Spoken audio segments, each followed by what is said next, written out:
ভগবান বিষ্ণু এই নামটি শুনলেই আমাদের চোখের সামনে ভেসে ওঠে চতুর্ভুজ বিশিষ্ট সেই দিব্য পুরুষের ছবি।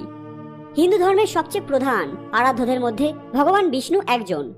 ত্রিদেব বা ত্রিমূর্তির এক অন্যতম সদস্য এই মহাচরিত্র বৈষ্ণব সম্প্রদায়ের সর্বোচ্চ দেবতা। হিন্দু পুরাণ অনুসারে ভগবান বিষ্ণু হলেন এই সৃষ্টির পালনকর্তা। তার জন্ম বৃত্তান্ত সম্পর্কে অসংখ্য পৌরাণিক তথ্য রয়েছে, কিন্তু তবুও এ বিষয় নিয়ে মানুষের মধ্যে রয়েছে একাধিক প্রশ্ন, যার উত্তর পাওয়া বেশ কঠিন। আজকে আমাদের আলোচ্য বিষয় ভগবান বিষ্ণুর জন্ম কিভাবে হয়েছিল। এ বিষয়ে বিস্তারিত জানতে ভিডিওটি অবশ্যই শেষ পর্যন্ত দেখবেন।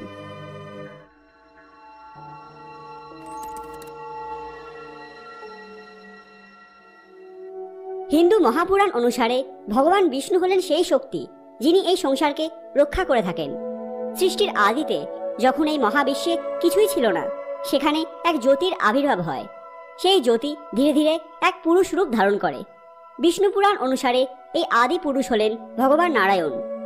নারায়ণের যোগনিদ্রা থেকে ব্রহ্ম জল নির্গত হয় এবং এর থেকে ক্ষীরসাগরের সৃষ্টি হয়। এরপর শ্রী নারায়ণের নাভি থেকে এক পদ্ম ফুলের সৃষ্টি হয়, যার থেকে ব্রহ্মার আবির্ভাব হয়। এরপর ব্রহ্মা নিজের পরিচয় জানতে চাইলে নারায়ণ তাকে এই সংসারের সৃষ্টির কথা বললেন। এরপর ভগবান বিষ্ণুর বাম অংশ থেকে দেবী লক্ষ্মী আবির্ভূতা হলেন। নারায়ণ বললেন, কোনো পুরুষ নারীকে ছাড়া সম্পূর্ণ হবে না, আর এই সম্পূর্ণতায় নতুন প্রজন্মকে জন্ম দেবে। বিষ্ণু পুরাণ অনুযায়ী এই কাহিনী তো রয়েছেই, তাছাড়া আছে আরও অনেক মতবাদ। বিষ্ণু সহস্র নামে সৃষ্টিকর্তা ব্রহ্মার উক্তিতে বিষ্ণুকে সহস্র কোটি যুগ ধারিণে বলা হয়েছে। এর অর্থ হল বিষ্ণুর অবতারগণ সকল যুগে অবতীর্ণ হবেন।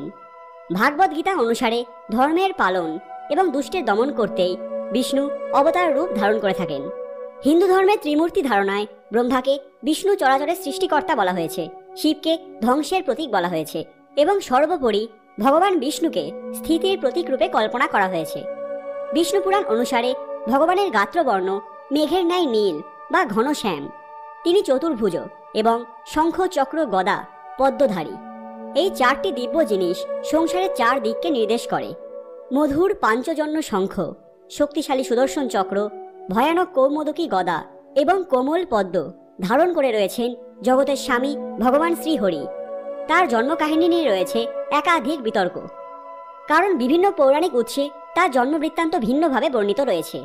তবে প্রধান যে তথ্যটি বেশি গ্রহণযোগ্য বলে মনে করা হয় তা হল ভগবান বিষ্ণু জন্মহীন, অর্থাৎ তার জন্মই হয়নি। হিন্দু পৌরাণিক তথ্য মতে ভগবানের শক্তি জন্ম মৃত্যুর ওপরে, অর্থাৎ প্রকৃতির সাধারণ নিয়ম তার ক্ষেত্রে কার্যকরী নয়। শিব পুরাণ অনুসারে একবার ভগবান বিষ্ণু এবং ভগবান ব্রহ্মার মধ্যে এক দ্বন্দ্ব হয় যে কে আগে এসেছে এবং কে বেশি শক্তিশালী। ভগবান শিব তাদের এক পরীক্ষা নেন, যাতে শেষ পর্যন্ত সিদ্ধ হয় যে শ্রী নারায়ণ সর্বশ্রেষ্ঠ। মহাদেব নিজেই ভগবান বিষ্ণুকে শ্রেষ্ঠ বলেছেন। তবে এটাও প্রভুর এক লীলা, কারণ সবাই তো এক, সবার উৎসও এক, সবার শক্তিও এক। পুরাণের বিভিন্ন তথ্যে ভগবান শিবকে পর্যন্ত শ্রী বিষ্ণুর ধ্যান করতে দেখা যায়। আসলে ভগবানের আদি অন্ত বলে কিছুই নেই। তিনি হলেন নিরাকার, সর্বশক্তিশালী সেই জ্যোতি, যার দ্বারা সংসারের কর্মলীলা এগিয়ে চলেছে।